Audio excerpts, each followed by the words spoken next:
In front of dozens of engineers inside the private hangar at Vermilion Gate Airfield, CEO Brielle Ashmont threw a $60 bill at the feet of Jalen Rucker, a black single father working as an outside mechanic, then coldly wagered $6 million that he could not fix her dead Zenith V9 jet. 6 minutes later, the engine roared and the whole hangar fell silent. But Jalen did not celebrate. The fuel pressure gauge was swinging in a dangerous rhythm while the cockpit warning stayed quiet. Someone had turned this flight into a trap. Who? If you have ever been underestimated, written off for how you look, where you come from, or the work you do with your hands, this story is for you. Before we go on, take a second to subscribe and follow the channel. It truly helps us keep telling stories like this one. Now back to that hangar. The morning had started the way most of Jalen Rucker's mornings started, with a thermos of cheap coffee cooling on the dashboard and a list of jobs longer than the daylight could hold. He ran a small shop called Rucker Aerocraft on the eastern edge of St. Orin, Louisiana, a 2-bay hangar with a roof that leaked when the rain came sideways and a name he had painted himself one summer afternoon. Above the bays hung a single security camera he had mounted after a break-in scare the month before, still watching the empty lot through the night. Years in the Air Force had taught him to read an engine the way other men read a face, and somewhere in those years he had stopped trusting the screens.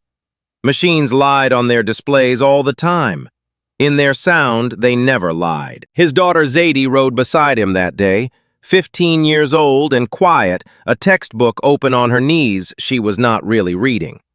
Since her mother had gone, it had been the two of them against a growing stack of overdue invoices, and Jalen had learned to be father and mother in the same breath.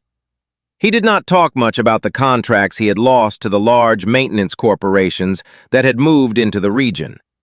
Zadie noticed the strain anyway. Children always noticed the things adults tried hardest to hide. 3 days earlier, Jalen had driven out to Vermilion Gate Airfield to deliver a set of pressure valves his shop had machined on a small sub-order, the kind of overflow work the big firms tossed to men like him when their own schedules ran tight.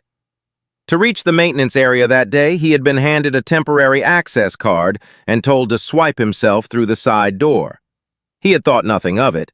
He had swiped the card, dropped off the valves, signed a clipboard, and driven home. It was the sort of ordinary act that leaves no mark on a man's memory, and it would nearly cost him everything. Now he was back to deliver the last of the orders, Zadie waiting near the truck at the mouth of the lot, while he carried the final crate toward the receiving desk. That was when he passed Hangar 6 and heard it. Somewhere inside that enormous, echoing space, a jet engine was trying to wake up and failing. The sound reached out and grabbed him before his mind had caught up the way a wrong chord grabs a musician in a crowded room. Inside Hangar 6 sat a Zenith V9, a private jet worth more than $80 million, gleaming white under the work lights and utterly, stubbornly dead. Around it moved a small army of people in matching coveralls, 12 engineers and electronics specialists who had been at it for nearly 5 hours by the look of the coffee cups and the tempers. They had laptops tethered to diagnostic ports and a rolling cart of instruments, and every one of them was crowded around the same place, chasing the same trouble in the same wrong direction. Jalen understood why in about the length of one failed start. When the engine had first stalled, the drop in fuel flow had thrown the flight computer into confusion, and the confusion had spilled out as a cascade of sensor error codes across the FADEC display. Dozens of red lines, all of them screaming about the avionics. So the whole team had dived into the electronics bay to hunt those ghosts because that was where the screen was pointing. And not one of them had thought to open the small auxiliary maintenance panel on the far side of the aircraft. The screen had never mentioned it. The screen didn't know. But Jalen was not listening to the screen. He was listening to the engine, and the engine was not making the sound of an electrical fault.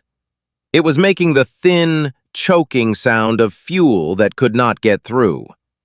To his ear, it was as clear as a sentence spoken aloud, and the sentence said that somewhere in the auxiliary bay, an isolation latch had been seated backward, closing a line that should have stayed open. He set the crate down and spoke, keeping his voice low and even, so it would not sound like a challenge. "You're looking in the wrong bay," he said to the nearest engineer. "That's not an electrical fault. That's fuel starvation. Check the auxiliary isolation latch." A man in a pressed shirt with a supervisor's lanyard turned around, and Jalen would learn his name soon enough. Blaine Corbett ran internal maintenance for the company that owned the jet, and he wore his authority the way some men wear cologne, a little too much of it, and from a little too far away. He looked Jalen up and down, took in the oil-stained jacket and the delivery crate, and let a thin smile find his mouth. "And who are you exactly?" Blaine said loud enough for the others to hear. "The parts guy. We've got 12 certified engineers on this aircraft. I don't think a shade tree mechanic from some leaky shed by the fence line gets to walk in here and touch an Ashmont airplane." A few of the engineers laughed the tired, mean laugh of people who had been failing for hours and were glad to have someone lower to look down on. Jalen felt the heat climb the back of his neck, but he held still. He had been in rooms like this before, and he knew the temperature of them. Then the woman at the center of it turned to face him, and the room reorganized itself around her the way iron filings arrange around a magnet. Brielle Ashmont was the chief executive of Ashmont Skylink Dynamics, and everything about her said so, from the cut of her coat to the flat, unhurried way she measured him with her eyes. She was famously cold and famously decisive, and that afternoon she was also famously behind schedule, because this dead jet was supposed to be carrying her to Chicago to sign the acquisition of North Star Avionics Lab, a deal that could put her company at the front of the entire private aviation navigation market. A dead engine was costing her that lead by the minute, and she had no patience left for a stranger with a crate. "I don't have time for this," Brielle said. She reached into her coat, drew out a folded bill, and let it drop. It fell at Jalen's feet and lay there on the polished concrete. "There's $60. Go get yourself a coffee and stop bothering the people I actually pay to fix this." The whole hangar seemed to lean in to watch what the delivery man would do. Jalen looked down at the bill on the floor, and then, without quite meaning to, he looked toward the open hangar doors out to where his daughter stood beside the truck in the flat afternoon light. Zadie was too far to hear the words, but not too far to read the shape of them. She could see her father standing alone in the center of all those people, could see the money on the ground between him and the woman in the expensive coat. And Jalen understood with a clarity that arrived all at once that whatever he did in the next 30 seconds, his daughter would carry for the rest of her life. If he bent down and picked up that bill and walked away, she would learn that a person's worth could be settled with a few folded bills and a stranger's contempt. He was not going to teach her that. Not today. Not for any amount. So he left the money where it lay.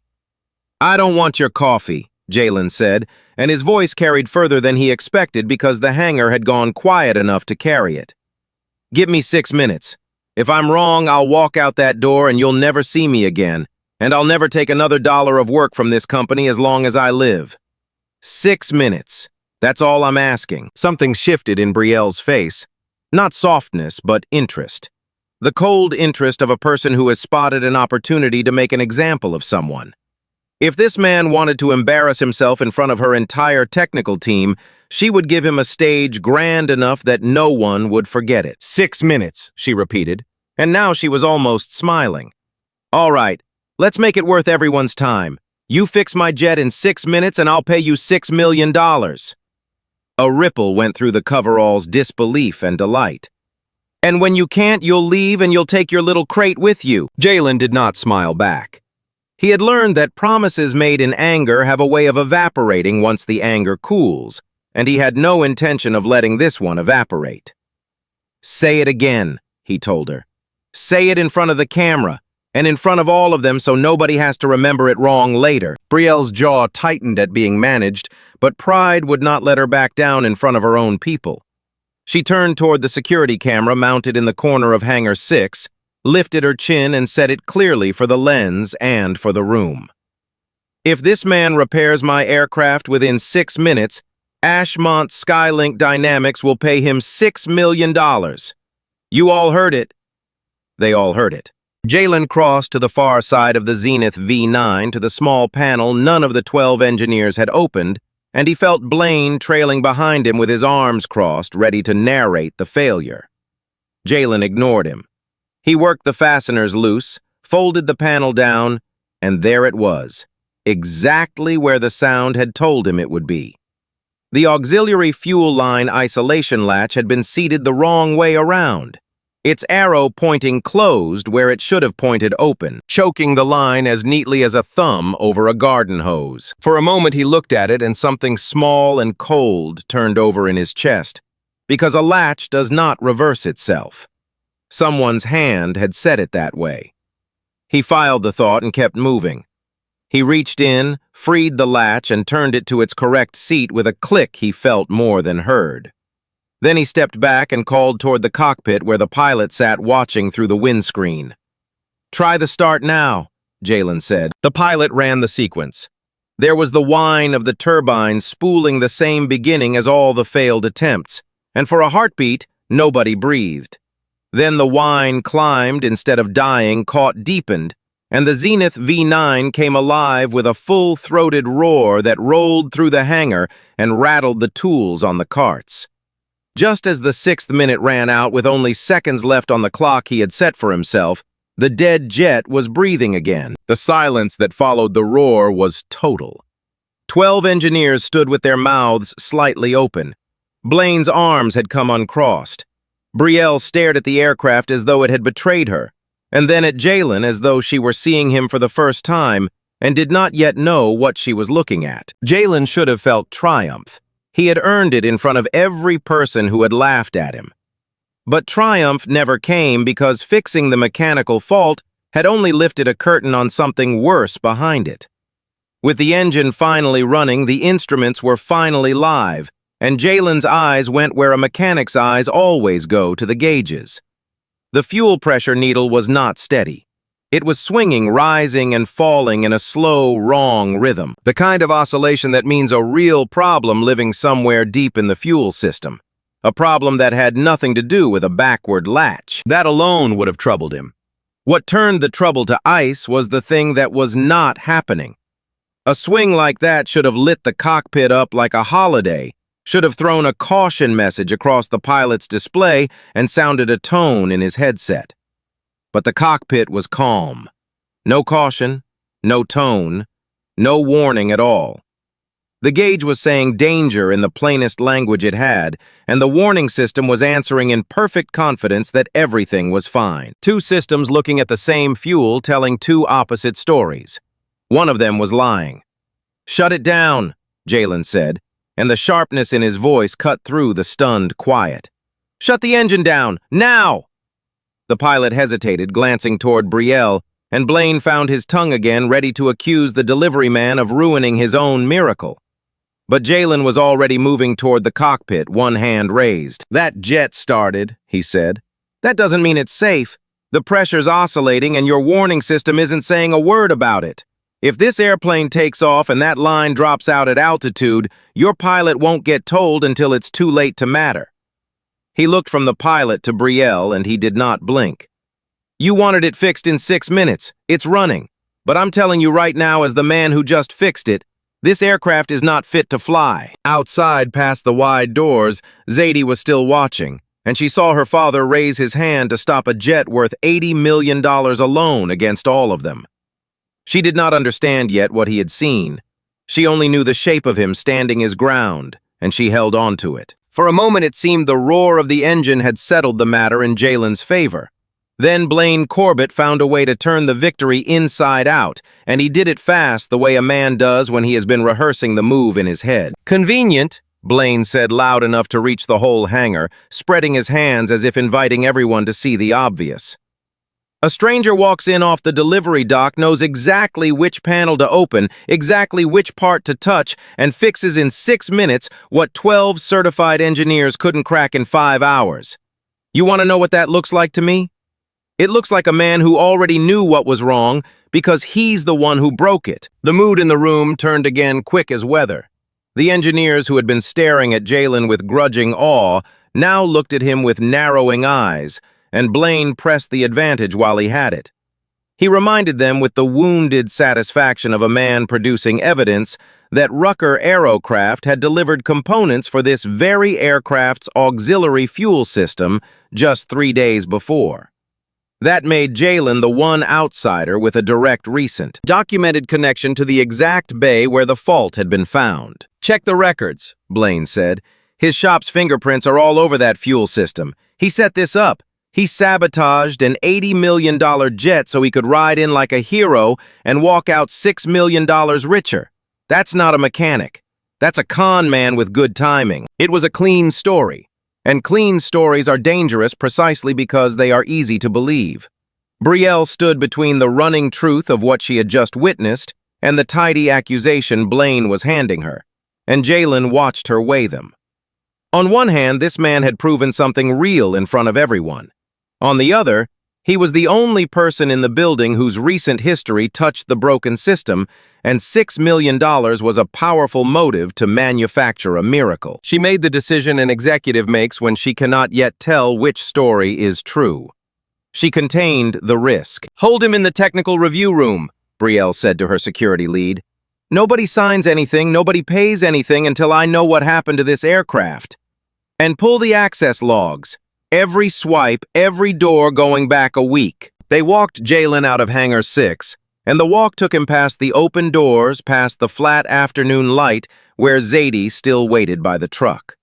She saw the security officer at her father's elbow, saw the way they steered him, and the confusion on her face broke something in Jalen that the insults never had. His phone buzzed in his pocket a moment later, her name on the screen, and a single question under it asking if he was in trouble. He typed back the only thing he could give her that was both true and kind. That he was fine, that they thought he had done something he had not, and that he was going to prove it. Then they took his phone along with everything else, and Zadie was left standing in a parking lot watching her father be led away like a suspect. The technical review room was a windowless box with a metal table and a wall screen, and it was there over the next hour that the trap began to reveal its shape. Renata Cole came in with a tablet under her arm. She was one of the company's flight safety engineers, careful and quiet, the sort of person who had spent years being right in rooms where nobody wanted to hear it. She had been told to pull the data on Jalen. She pulled it, and then she kept pulling, because what she found did not fit the story Blaine was selling. She laid the tablet on the metal table and turned it so Jalen could see, and to her surprise, he did not wait to be walked through it. He read it faster than she could narrate, his eyes moving over the columns the way they had moved over the gauges. The components his shop had delivered were logged, tested and stamped to specification, every one of them. There was nothing wrong with a single part that had come out of Rucker Aerocraft. The reversed latch that had choked the fuel line was not one of his components at all. It sat in a section of the maintenance bay that only Ashmont's own internal personnel were cleared to access, a section a delivery contractor had no business reaching. "Then whoever seated that latch backward," Jalen said, tracing the access column with one finger, "had internal clearance, not a contractor. Someone who works here." He looked up at Renata. "But that's not the part that's bothering me. Pull the entry log. When does it say I was in that bay?" Renata scrolled and the timestamp came up and it stopped them both. The log claimed Jalen's access card had been used at the maintenance entrance at 2:46 in the morning. Deep in the night hours before any honest delivery, his card had opened the door to the very area where the sabotage lived. Jalen looked at the number for a long moment, and instead of fear, something steadier moved through him, because he knew exactly where he had been at 2:46 that morning. "I was home," he said quietly. "I was at my shop with my daughter. I've got a security camera running over the bays all night ever since a break-in scare last month. That footage will show me nowhere near this airfield." He straightened. "Which means somebody used my card when I wasn't holding it." And then he put the last piece in place himself without help, the way a man assembles a truth he does not want to be true. 3 days ago, on the ordinary afternoon, he had delivered the valves. He had been handed a temporary access card and told to swipe himself through the side door. He had done it once and handed the card back and forgotten it. That was all it would have taken. Somewhere in that building, someone had copied the code off that card and they had saved it. And they had used it at 2:46 in the morning to write his name onto their crime. "They didn't just break the airplane," Jalen said, and his voice had gone low and certain. "They built me to take the fall for it. You don't go to that much trouble to frame a delivery mechanic unless you're hiding something a lot bigger than a reversed latch." The cold thought he had filed away in the hangar came back and settled in for good. Being chosen as the scapegoat meant he was standing very close to something dangerous, and the closer he stood, the more someone needed him gone. While the access logs were rewriting who Jalen was, an offer arrived to tell him who he could become. Brielle sent word through an aide, and the terms were simple enough to fit on a single page. Jalen would receive the full $6 million, every cent she had promised in front of the camera, if he would sign a statement confirming that the Zenith V9 had been repaired and was fit to fly. He asked for a phone before he answered, and after a moment they gave him one and he called Zadie. The call was short, the way calls are when both people are trying not to frighten each other. He told her the number, the 6 million, said the word out loud in that windowless room so it would sound real, and heard her go quiet on the other end. Then his daughter, who had spent the afternoon in a parking lot learning what her father's principles cost, said something small. She mentioned a thing they had wanted for a long time and never let themselves buy, something ordinary and a little sad in its smallness. And then she asked him the same question he had already asked himself standing in front of that gauge. She asked if he had really finished, if the airplane was truly safe to fly. She was not testing him.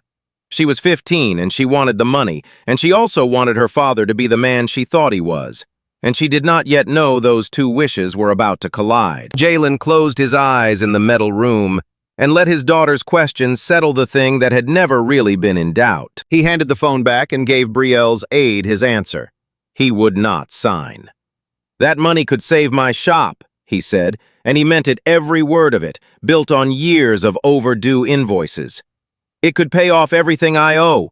It could change my daughter's whole life. But it can't buy my signature on a lie, and it can't buy my silence when there are lives riding on the answer. That airplane isn't safe.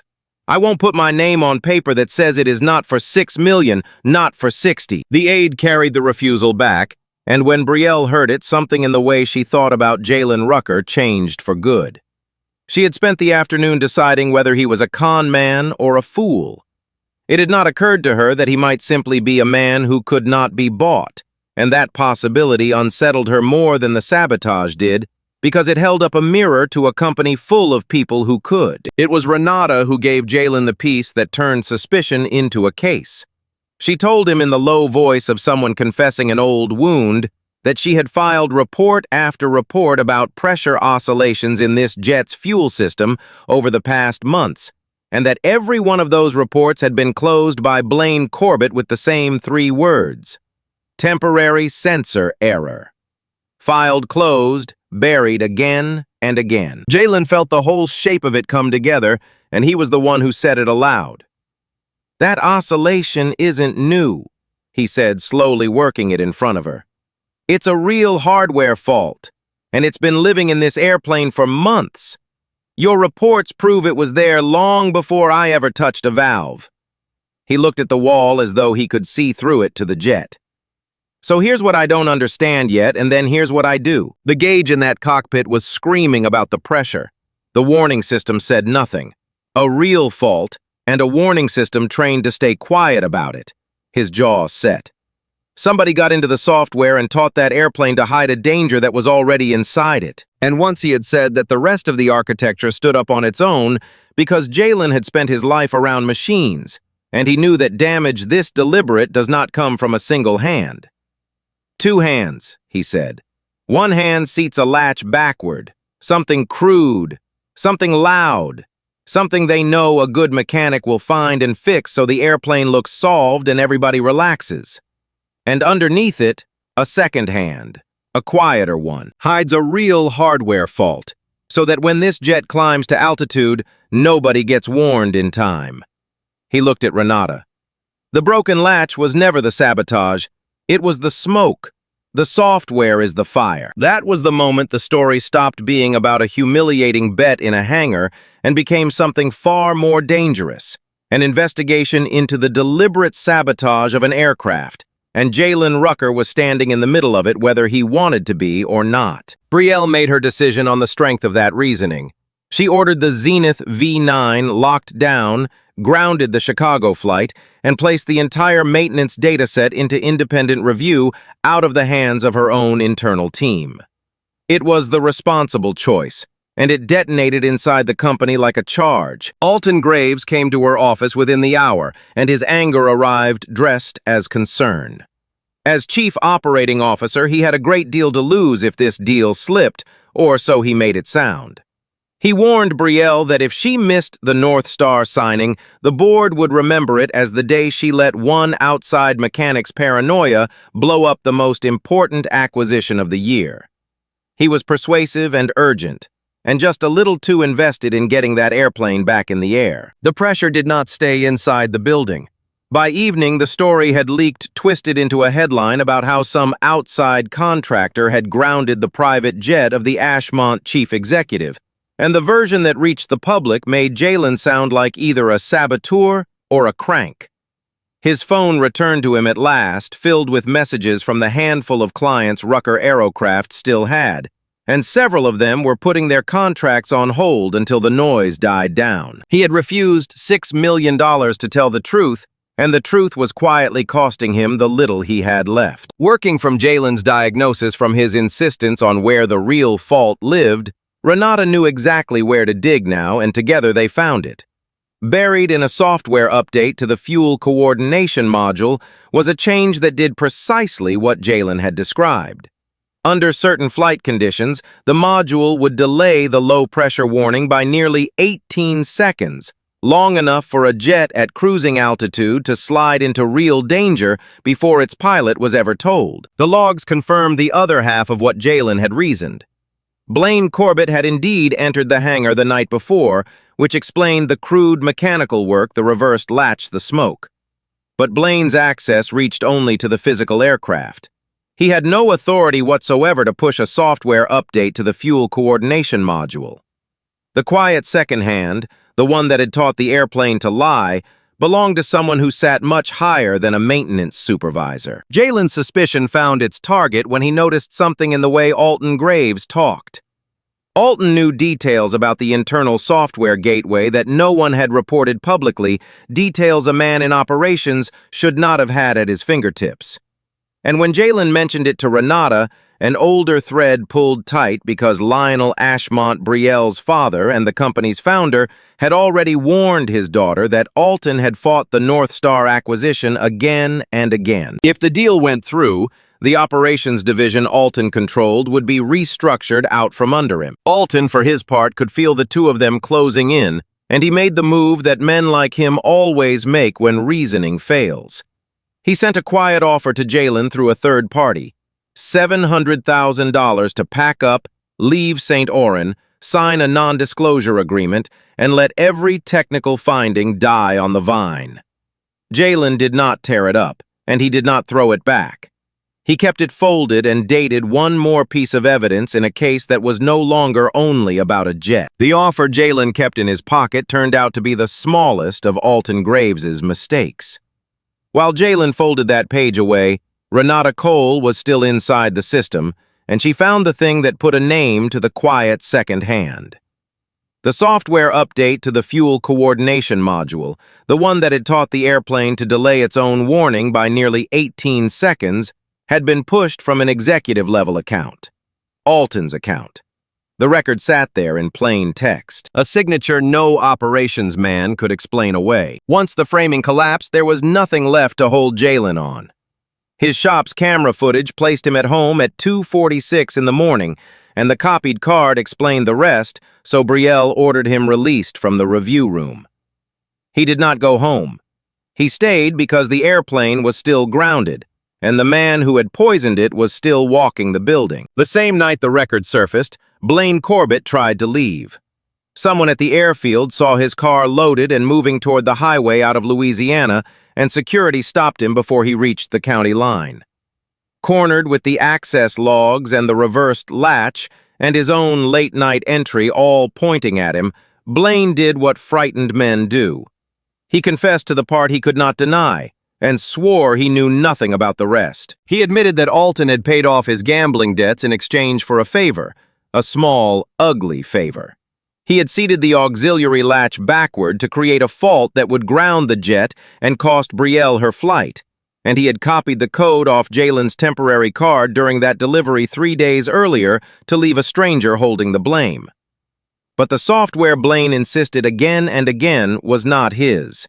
He did not have the access, he did not have the skill, and he had never touched it. As far as he had ever known, the job was only ever about making the CEO miss a meeting. Nobody had told him the airplane was meant to fly. It was exactly what Jalen had reasoned in the windowless review room. 2 hands.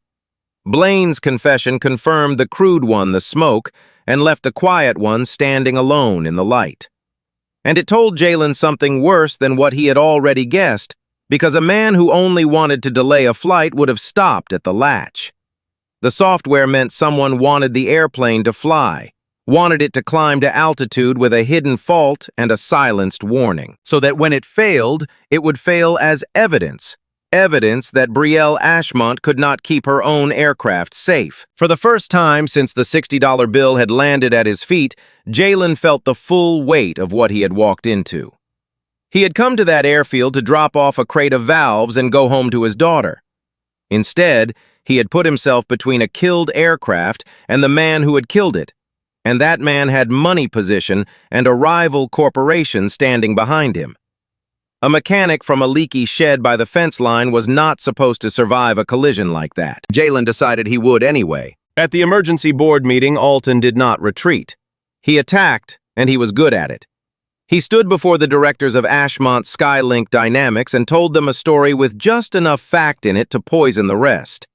Their chief executive, he said, had wagered $6 million of the company's money against an unlicensed outsider on camera over a childish dare. She had grounded a strategic flight and torched the most important acquisition of the year on nothing more than that same outsider's word.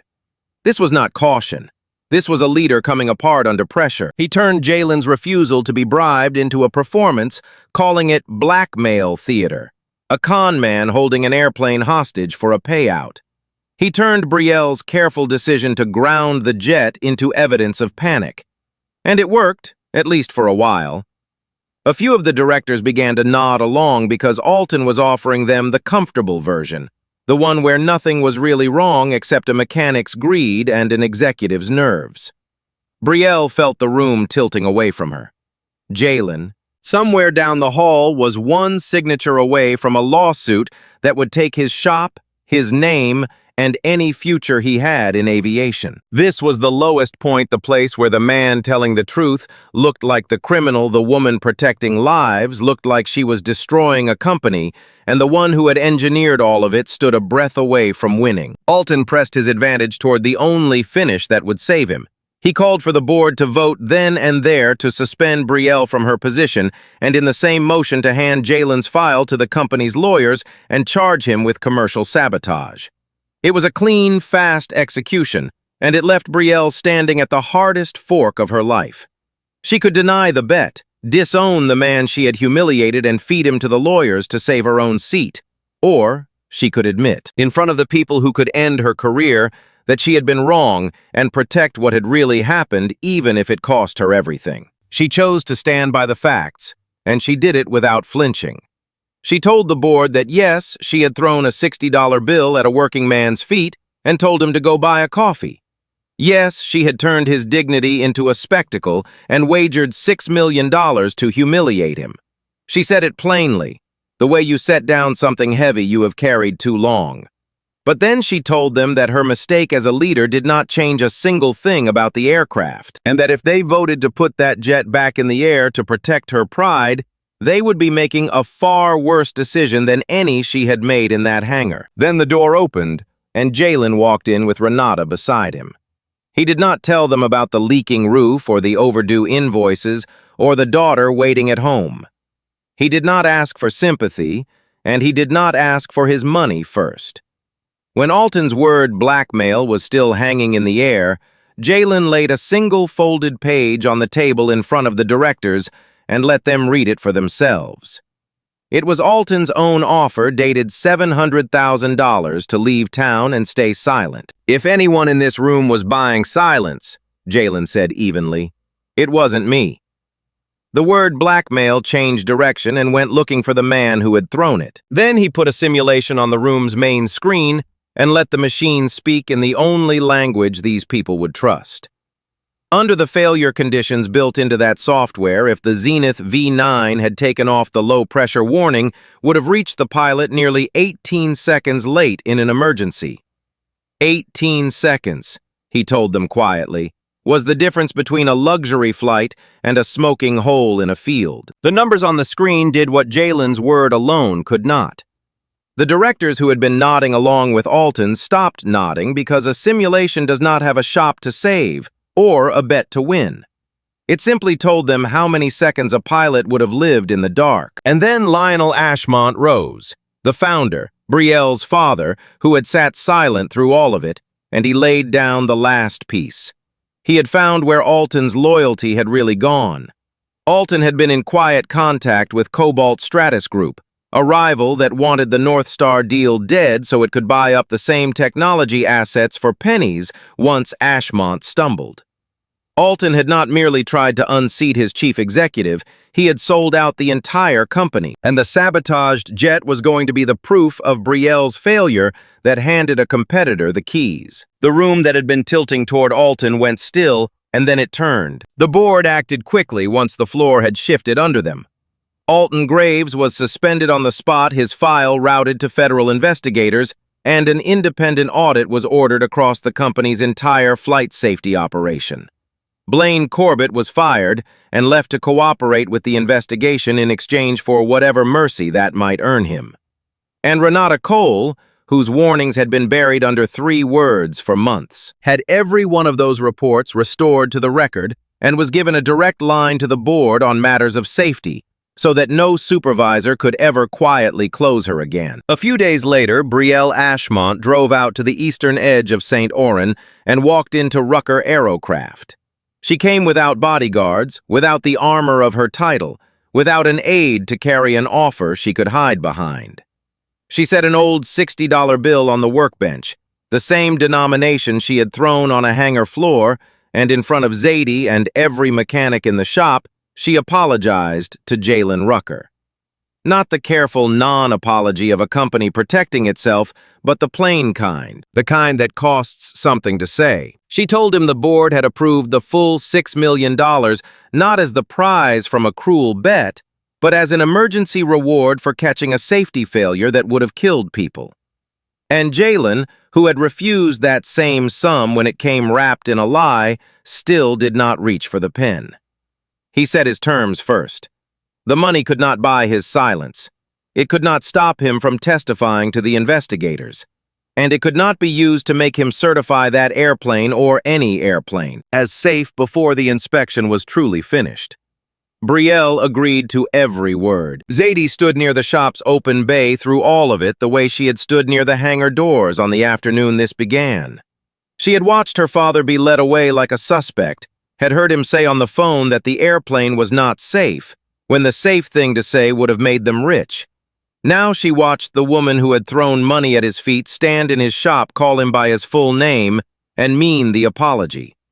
Whatever a person's worth was. Zadie understood in that moment that her father had refused to let anyone else set the price of his. Months later, Hangar 6 was not a hangar anymore. It had been rebuilt into the Rucker Safety Institute, an independent training and inspection center funded by Ashmont Skylink Dynamics, but deliberately placed beyond the reach of its executives so that the people who found the next hidden fault would never answer to the people who might want it hidden. Jalen turned down the grand title the company offered him and chose to run the place his own way, practical and strict and transparent. Part of the money went to save his shop. Part went to a fund that put young people who could never afford the expensive schools through aviation training. And a quiet part went toward Zadie's future, though the two of them went on living much the way they always had. In the main training room, they hung the $60 bill in a simple frame. There was no caption beneath it calling it an insult, and none calling it a victory. There was only a single line, the one Jalen had chosen. Never price a person before you understand their worth. People who came through for training would stop in front of that frame without being told to, and the ones who had ever been measured and dismissed the way Jalen had been measured always understood it fastest. On a bright morning, sometime after the Zenith V9 lifted off again over St. Oran, its fuel system rebuilt, its software restored, its warning free at last to tell the truth. Brielle sat in the cabin and looked down at the runway falling away beneath her. A woman who had learned to protect the people willing to say the hard thing instead of only the ones who told her what she wanted to hear. Below on the tarmac stood Jalen, with his daughter at his side and his crew around him. Zadie, who had watched her father hold his ground against money and power and walk out still himself, had already decided she would study aviation engineering. Jalen did not wave and he did not gloat. He only smiled watching the jet climb because he understood that the thing he had truly repaired was never just an airplane. He had repaired the way an entire company chose to look at the truth, and that was the kind of fix that stayed fixed. Jalen Rucker never won because he was poor, and he never won because he had been insulted. He won because he was genuinely good at what he did, and because he would not sell his principles, not for $60, and not for $6 million. That is the heart of it. Do not measure a person by the color of their skin, their background, their trade, or the modest clothes they walk in wearing.